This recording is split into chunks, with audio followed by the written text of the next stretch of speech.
mas um conceito equivocado. Basta ser sincero. A frase que vem junto dessa é: não importa, Deus conhece o meu coração.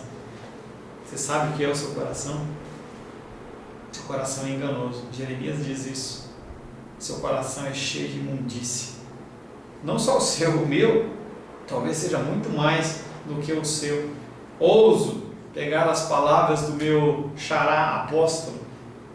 Eu sou pior que você. Eu sou pior que você. Mas você também é podre. Seu coração também não presta. Então, essa de basta ser sincero. Deus conhece seu coração. Realmente Ele conhece seu coração. Ele é onisciente. Se é uma palavra vaga, não basta ser sincero.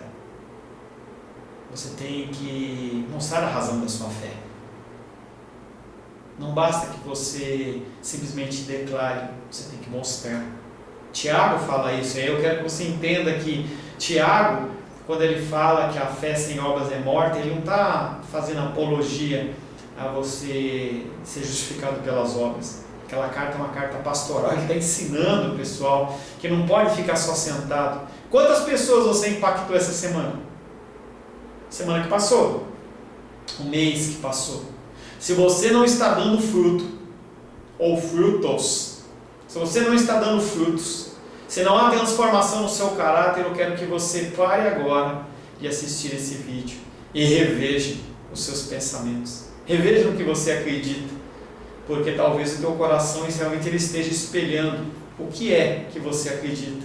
Coração falso, um coração incrédulo, um coração desobediente porque não fala da palavra, Deus nos comanda a falar. Então não basta ser sincero. 1 Coríntios 15, 14 diz o seguinte: e se Cristo não ressuscitou, é vã a nossa pregação e vã a nossa fé. Nossa fé é em Jesus. Seu valor não está em quem acredita, mas naquele em quem se acredita. Não na pessoa que crê. Não está em você, não está em mim, mas está naquele em que se crê. Basta ser sincero? Não. Você tem que demonstrar. O teu coração ele tem que arder pelo Senhor. Outro conceito errado. A Bíblia é repleta de mitos. Eu confesso a você que quando você olha alguns textos da Bíblia, é difícil de você imaginar, a menos que você passe na leitura da Bíblia Sagrada, como se você estivesse lendo a Bíblia, como estivesse lendo a revista Caras, ou a revista Placar, ou um jornal, em que você passa o seu olho independente do que está escrito.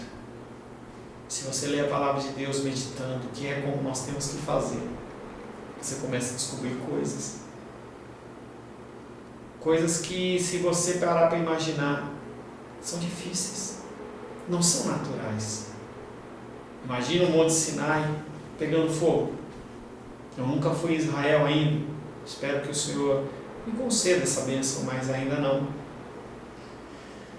Imagina um monte, a maior montanha que você conhece, que você já teve acesso, ela pegando fogo. Em cima dela, nuvens pretas com raios, relâmpagos. Imagine um querubim, com olhos por dentro, por fora, dando muitas asas, 4 cabeças, 4 rostos. Que coisa mais louca! Mas a palavra de Deus, ela é inerrante. E o que está ali é verdade. Como falar para pessoas que houve um dilúvio? Como falar para pessoas que o mar vermelho se abriu? Como falar para pessoas que através da oração do servo de Deus o sol parou? Que o mundo não foi criado através do Big Bang, mas ele foi criado através da vontade de um Deus todo-poderoso, aquele que é criador de todas as coisas, através da qual todas as coisas foram criadas, e que o destino é Ele. A Bíblia é repleta de mitos. O que é mitos? São histórias fantasiosas, histórias que foram criadas apenas para dar um respaldo, apenas para dar uma veracidade. Se você tem a Bíblia como um mito, se você tem a Bíblia como uma lenda, como algo que foi contado. Leia com calma. Acredite nas coisas que estão escritas na palavra do Senhor. Acontecimentos como o nascimento virginal, transformação de água em vinho, caminhar sobre as águas, segundo as pessoas incrédulas, segundo os liberais.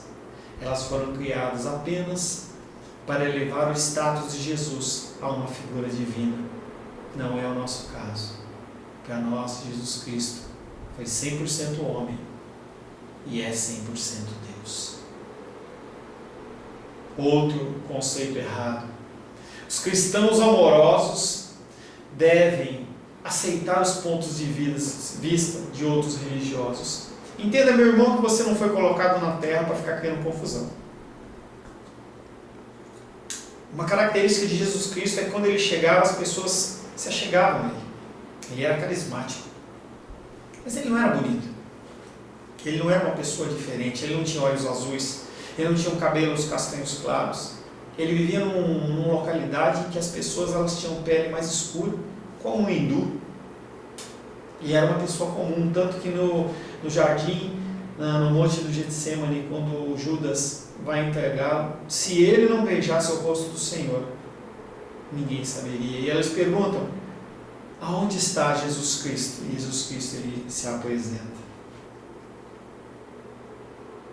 Algumas coisas, elas são negociáveis. Por isso que eu falei que você não tem que ser um cara chato. Você não tem que ser aquela pessoa que tudo você é contra. Não. Saiba aonde você tem que guardar as suas energias. Saiba como e quando gastar as suas balas. Porque aprendi com um pastor amigo meu, o pastor Marlon, de São Paulo, da Igreja Evangélica Quadrangular de Guarulhos, que nós temos que guardar as nossas energias para os momentos que realmente importam. Efésios fala isso. Faça a sua parte. E havendo fazer tudo, espera no Senhor. Espera e confia. Cristãos amorosos devem aceitar pontos de vista de outros religiosos. Cuidado com isso. Às vezes, você não está criando confusão, mas você está sendo omisso. Aquela vez está sendo colocada na tua presença para que você fale para ele do amor de Jesus. E às vezes você se cala. Você se cala, talvez por vergonha, talvez por medo, talvez por comodismo. Não se cale, fale da palavra do Senhor. João 17 diz, santifica-os na verdade, a tua palavra é a verdade. Jesus Cristo, Ele é Deus. E o problema não é você tentar convencer as pessoas de que Ele é Deus, de que Ele é o Salvador. Porque Ele é. Simplesmente fale. Simplesmente exponha. Fale do amor do Senhor. Deixe os pontos polêmicos, quanto possível, de lado. Você tem muita coisa para falar do Senhor. Não se preocupe com detalhes. Não se preocupe com detalhes. Fale do amor do Senhor. Envolva. Seja um instrumento da graça e do amor do Senhor. É assim que você foi alcançado. Você foi alcançado. Eu fui alcançado com amor.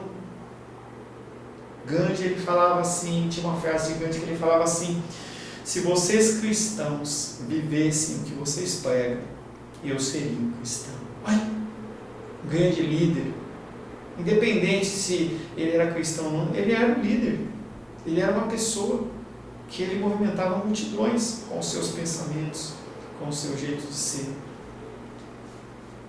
Gandhi poderia ter se convertido. Em 1857, foi encontrado um grafite, um desenho. Um grafite, um desenho que data do século II depois de Cristo, em que uma pessoa, ela desenhou naquela grafite, naquele desenho, ele desenhou uma cruz, desenhou um homem pregado nessa cruz, tipificando Cristo, mas na sua cabeça ele coloca uma cabeça de um burro. E na frente dessa cruz, uma pessoa que se chama Alexamenos, não importa o nome dele. E aí no grafite está escrito, Alexamenos adora o seu Deus? Será que nós temos mostrado a razão da nossa crença? Ou as pessoas simplesmente têm olhado para nós como pessoas que adoram um Deus burro? As pessoas precisam ouvir da palavra do Senhor. Como que eles vão se converter se não há quem pregue? Mas pastor, eu não sei falar. Não depende de você. Apenas fale, apenas se coloque à disposição como o Senhor o fez. Quem sou eu para estar aqui na sua frente, ensinando? Eu não sou nada. Eu tinha que estar aqui do teu lado. Mas coube ao Senhor, a vontade do Senhor, que eu estivesse aqui te ensinando, te falando um pouco do amor de Deus. Algumas questões que são levantadas, questões que elas têm que ser debatidas, questões que têm que ser discutidas e refutadas. Jesus teve um filho com Maria Madalena. Ele era um místico. Será que Jesus Cristo era um gnóstico? Nós vamos falar mais para frente sobre gnosticismo. Será que Jesus Cristo ele teria forjado sua própria morte e se ausentado da Terra Santa? Quem foi crucificado? Será que foi Jesus?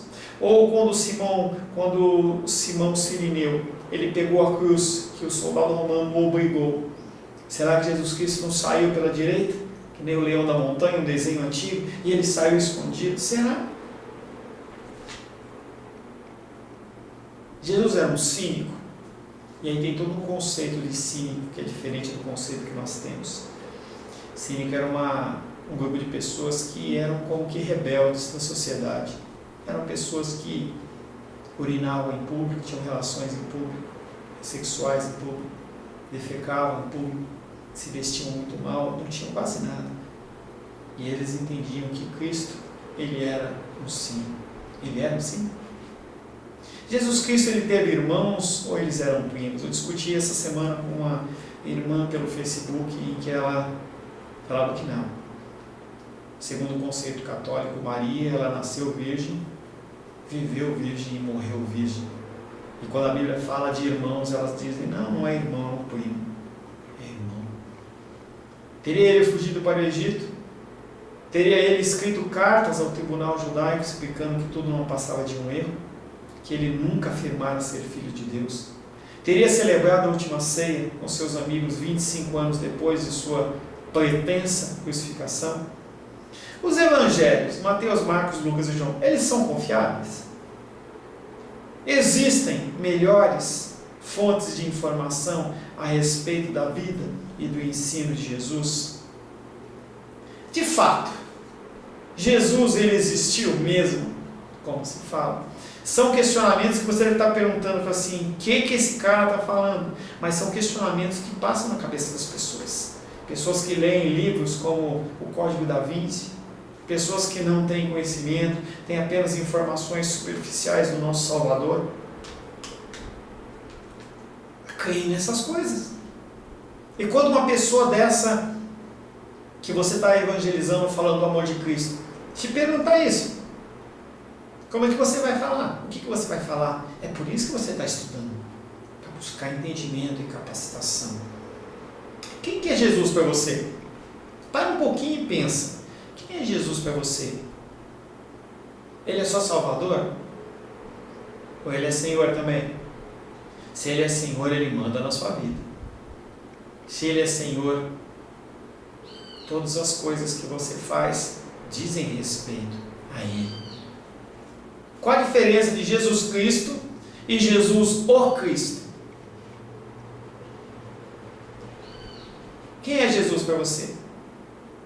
Você pode falar para mim, é o meu Salvador, é o meu Senhor, é aquele que nasceu da Virgem Maria, é aquele que, através do seu sacrifício, meus pecados são perdoados. Você pode melhorar teologicamente isso. Mas e se eu disser para você que Buda é Cristo?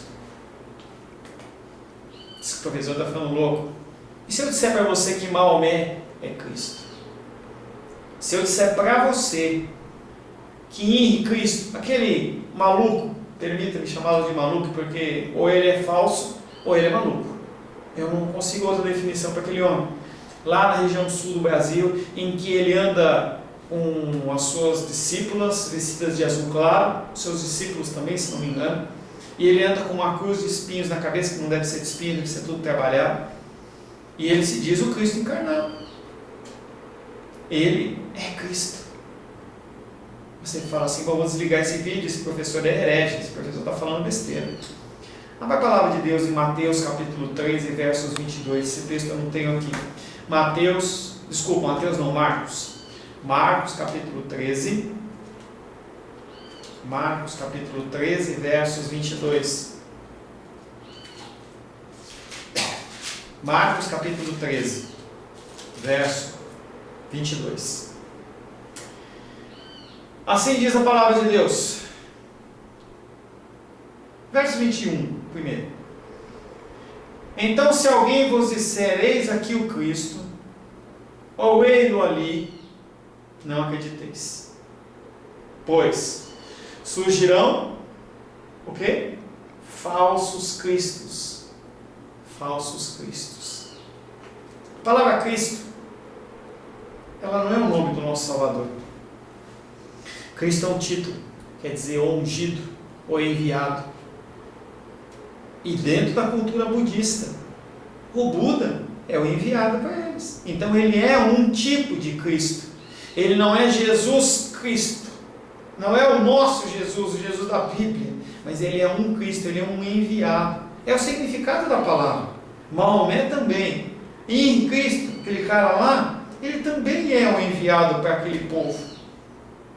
Então entenda, eu não estou fazendo jogo de palavras, mas você tem que entender que o seu Jesus, ele não está pendurado numa cruz.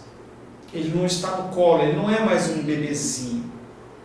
Ele não é mais um ser inocente. Na verdade ele nunca foi. Mas ele não é um ser inocente. Ele é o leão da tribo de Judá. Ele é o Logos de Deus, ele é a palavra viva de Deus. Ele é aquele por quem todas as coisas foram criadas. Através dele foram criadas. Porque Deus, ele não pensou, haja luz, ele disse, haja luz. Essa palavra lançada chama-se Jesus. Aquele que tem um nome sobre todo nome. Aquele para quem todas as coisas também foram criadas. Se você olhar o credo apostólico, pastor, o que é isso? De onde você tirou isso? Você é católico? Não é, gente.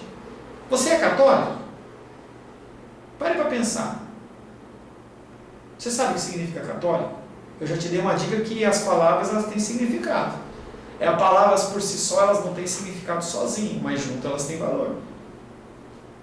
Cristo enviado. Católico é universal. Então a igreja, ela é universal. As portas do inferno não é que não vão prevalecer contra a igreja batista, contra a igreja assembleia, contra a igreja presbiteriana, contra igrejas metodistas ou qualquer tipo de denominação que você congregue. As portas do inferno prevalecerão contra a igreja universal, a igreja católica, no sentido de as santos, onde estão os santos do Senhor. Pode ser que na sua igreja, eu espero que tenham pessoas salvas, pessoas escolhidas de Deus, como na minha tem, como em várias igrejas tem. Esse conceito de que só a minha igreja salva, só a minha igreja cura, tira isso da tua cabeça. A igreja é você, é o Senhor agindo através da sua vida, agindo através da comunhão de você com os irmãos, como nos exorta Hebreus. Não faça o seu culto apenas em casa, não saia da tua igreja. Faça a diferença onde você está. Cumpra o propósito de Deus para a sua vida. Mas voltando ao credo apostólico. Eu vou ler rapidamente, eu vou ver se você não crê pausadamente nas coisas que eu vou falar. Você crê em Deus Pai Todo-Poderoso como o Criador dos céus e da terra? Você crê em Jesus Cristo como seu único Filho e nosso Senhor? Ele foi concebido pelo poder do Espírito Santo, nasceu da Virgem Maria, padeceu sob o poder de Pôncio Pilatos, foi crucificado, morto e sepultado, desceu ao Hades, ou desceu à mansão dos mortos, como você preferir, ressuscitou o terceiro dia, subiu aos céus, está sentado à destra de Deus Pai Todo-Poderoso, à direita de Deus Pai Todo-Poderoso, donde há de vir a julgar os vivos e os mortos. Creio no Espírito Santo, na Santa Igreja Católica, não na Santa Igreja Católica Romana, mas na Santa Igreja Católica, essa igreja invisível dos servos do Senhor, na comunhão dos santos, na remissão dos pecados, na ressurreição do corpo, da carne, na vida eterna. Amém. Nesse texto, dos 13 tópicos que eu li, 9 falam de Jesus. Falam que Jesus é esse que a gente crê. Então há uma importância em você saber que Jesus é esse que você crê. Não é um jogo de palavras. Você precisa saber o Cristo que você acredita. Senão você está sendo enganado, você está perdendo o seu tempo. Creia no Jesus verdadeiro. Quer dizer que há falsos. Nós lemos em Marcos 3:22. O estudo da nossa matéria é mostrar na história, por isso que é Jesus de Nazaré, o Jesus histórico, na história, aonde está inserido esse Jesus. Será que ele só está na nossa Bíblia? Ou será que realmente ele faz parte da história? Nós vamos ver no desenrolar dos nossos estudos. Jesus Cristo, ele pode ser analisado basicamente de duas formas. De uma forma ortodoxa, da qual eu espero que você faça parte. O Jesus que está na Bíblia. E um Jesus que é estudado pelos liberais, que se dizem cristãos. Muitas pessoas elas têm sido formadas em faculdades que não falam do Jesus verdadeiro. Pastores têm sido formados em qualquer coisa, mesmo menos em institutos teológicos. Não estou colocando você para você julgar o seu pastor, mas o que ele tem falado? Está na palavra? É bíblico? É verdadeiro? Ou não? Segundo os liberais, 5 pontos em especial definem o liberalismo. A Bíblia não é a palavra de Deus. Eles entendem que a Bíblia, ela contém a palavra de Deus. Dentro daqui tem tudo qualquer coisa. Como numa revista que você encontra assuntos de diversos assuntos, como num jornal, por exemplo, você encontra turismo, você encontra qualidade, você encontra economia, esportes. A Bíblia também, para eles é isso. Há escritos que são divinos e há escritos que são humanos. Nós não cremos assim. Nós cremos que ela é a palavra de Deus e inerrante. Eles não creem assim. Para eles, a palavra de Deus não é. A Bíblia não é a palavra, ela contém a palavra de Deus. Tudo que houver de similar em outras religiões também são palavras de Deus. Você pode, por exemplo, pegar aquelas folhinhas da Seishonoye, que são muito bonitas, raio de luz, se não me engano. Aí há frases que vão te fazer sentir bem. Para eles, é como se fosse, é a palavra de Deus também. E nós não entendemos desta maneira. Conceitos e filosofias orientais podem trazer um conforto para a alma, mas não são a palavra de Deus. Outro ponto é que milagres não existem. Qualquer coisa que não pode ser provada cientificamente, não pode ser reproduzido. Eu não me lembro, mas até, por exemplo, até o terceiro praga do Egito, não é real, o resto é mito ou lenda. O que não pode ser reproduzido, mito ou lenda. Nós já falamos rapidamente o que é um mito e o que é uma lenda. Eu vou ler rapidamente o que é um conceito de mito. Mito é uma narrativa de caráter simbólico relacionado a uma dada cultura, que procura explicar por meio de ação de deuses, com D minúsculo, semideuses, com D minúsculo, e heróis, o que não tem explicação ou não é compreendido, tais como fenômenos naturais. Como explicar Jesus Cristo parando numa tempestade? Para eles é uma lenda, um mito. Origem do mundo, origem do homem. E lenda? Lenda é uma narrativa fantasiosa, transmitida de geração em geração pela tradição oral. E aí tem Dito popular, quem conta um conto, acrescenta um ponto. É o entendimento deles. De caráter fantástico ou fictício, as lendas combinam fatos reais e fatos históricos, com fatos irreais, que são meramente produto da imaginação aventurosa do homem. Exemplo, Saci. Exemplo, permita-me falar, Aparecida. Aparecida é uma estátua que ela foi encontrada por pescadores. Se ela não tivesse sido encontrada por pescadores, ela estava no rio ou tinha se decomposto. Talvez tenha caído de algum barco, talvez tenha sido jogada nas águas em algum ritual, ou simplesmente caiu. E se cria toda uma doutrina, uma teologia em cima desta imagem. Milagres não existem. A Bíblia não é a palavra de Deus, ela apenas contém a palavra de Deus. Jesus Cristo não nasceu de uma virgem, é um conceito que eles creem, porque é uma coisa sobrenatural. Segundo eles, uma possibilidade. Maria ela foi estuprada por um soldado romano. Então José aceita aquela mulher e o seu filho bastardo, gerado num ato de violência. É o que eles acreditam.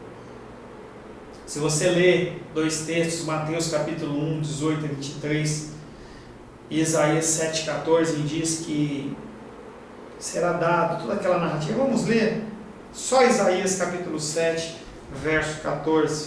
Deixa eu dar um pouquinho mais de trabalho para você, que Mateus é mais fácil. Isaías capítulo 7, verso 14, fala assim: portanto o Senhor mesmo vos dará um sinal, e eis que a virgem conceberá e dará à luz um filho, e ele chamará Emanuel. O Antigo Testamento foi escrito em hebraico, em aramaico. O Novo Testamento foi escrito em grego. E aí o questionamento dos liberais é: a palavra que está em Isaías, ela pode ser traduzida de uma maneira diferente. Pode ser traduzida como uma jovem esposa.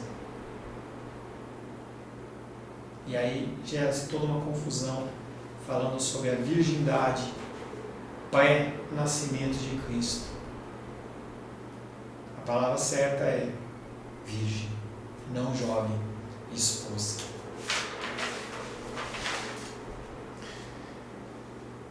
Jesus, outro conhecimento deles, Jesus, ele não morreu pelo pecado de ninguém. Não há expiação vicária. Você sabe o que é expiação vicária? Para pensar um pouco. Jesus Cristo morreu.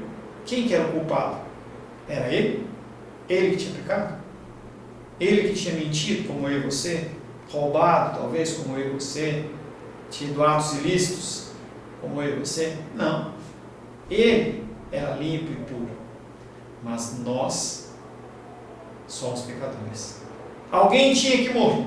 Naquela época, quem morriam eram os bichinhos. Ovelhinhas, boizinhos, vaquinhas, pombinhos, dependendo do seu pecado. Imagina você com os pecados que foram praticados por você no dia de ontem. Se você tivesse que levar bichinhos para pagar, você ia estar com o teu carro, se você tem carro, cheio de bichinhos de ovelha, e as pessoas iam olhar para você: pecou de novo, pecou de novo. E aí Cristo, ele vem para executar o sacrifício vicário, o sangue de um justo pelo sangue de pecadores. Eles não creem nisso, eles não creem que há como se cobrir os pecados de outra pessoa. Jesus, ele foi vítima do sistema, segundo o entendimento deles. Para eles, Jesus Cristo, ele era bom, ele era um profeta, era uma pessoa, mas ele foi vítima do sistema. O sistema não o entendeu.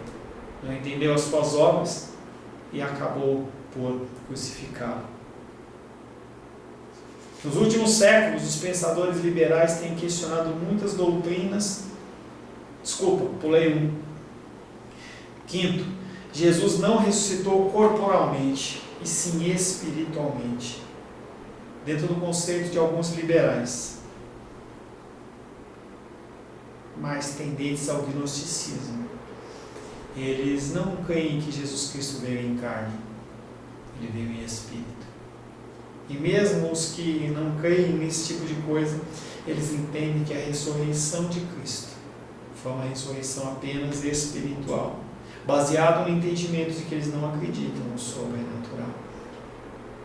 Pontos que são discutíveis? Com certeza.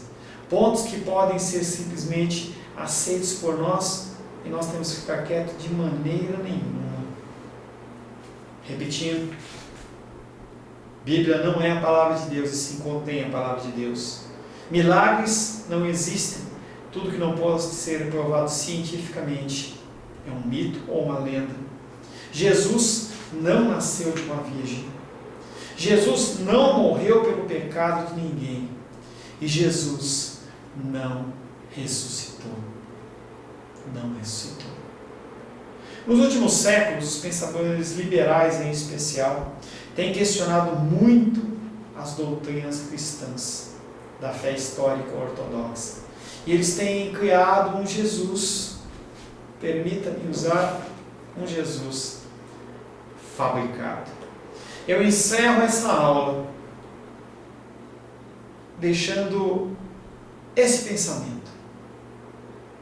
Como foi a busca desse Jesus através da história? Deus o abençoe, em nome de Jesus. Amém.